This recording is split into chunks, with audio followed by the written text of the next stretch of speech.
বাংলাদেশের প্রাকৃতিক সৌন্দর্যের অনন্য স্থান সুন্দরবন, যেখানে মানুষের জীবিকার সঙ্গে প্রকৃতির লড়াই প্রতিদিনের বাস্তবতা। আর সেই সুন্দরবনেই ঘটল এক হৃদয় বিদারক ঘটনা। খুলনার দাকুক উপজেলার ঢাংমারি এলাকায় তরুণ জেলে সুব্রত মণ্ডল, বয়স মাত্র ৩২, প্রতিদিনের মতো মঙ্গলবারও জীবিকার তাগিদে গিয়েছিলেন বনের ভিতর মাছ আর কাঁকড়া ধরতে।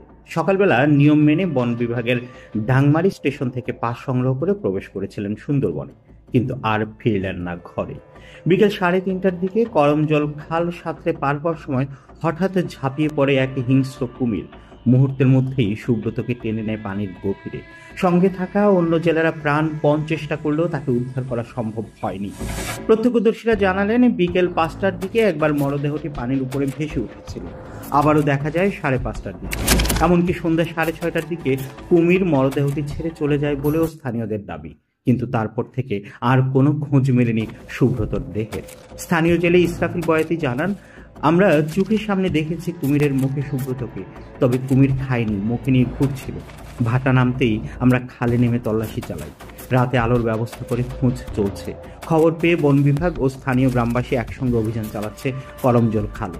সুন্দরবনের করমজল পর্যটন ও বন্যপ্রাণী প্রজনন কেন্দ্রের ভারপ্রাপ্ত কর্মকর্তা হাওলাদার আজাদ কবির জানিয়েছেন, সন্ধ্যার পর থেকে খালে তল্লাশি জারি আছে, তবে এখনো মরদেহ উদ্ধার সম্ভব হয়নি। একটি পরিবারে নেমে এসেছে অন্ধকার। সুব্রতের কোনো সন্তান নেই, কিন্তু জানা গেছে তার স্ত্রী বর্তমানে সন্তান সম্ভবা। এই মুহূর্তে স্ত্রীর অসহায় অবস্থার কথা ভেবে এলাকা জুড়ে নেমেছে শোকের ছায়া। বিশ্বের সবচেয়ে বড় ম্যানগ্রোভ বন সুন্দরবন শুধু প্রাকৃতিক সম্পদেই ভরপুর নয়, এর বুকে রয়েছে বাঘ, কুমির সহ ভয়ঙ্কর বন্যপ্রাণীর বিচরণ। প্রায়ই জেলেদের জীবিকার তাগিদে এ ধরনের দুর্ঘটনা ঘটে থাকে। বিশেষজ্ঞরা বলছেন, নিরাপত্তা ব্যবস্থা জোরদার করা ছাড়া এসব মর্মান্তিক মৃত্যুর হার কমানো সম্ভব নয়।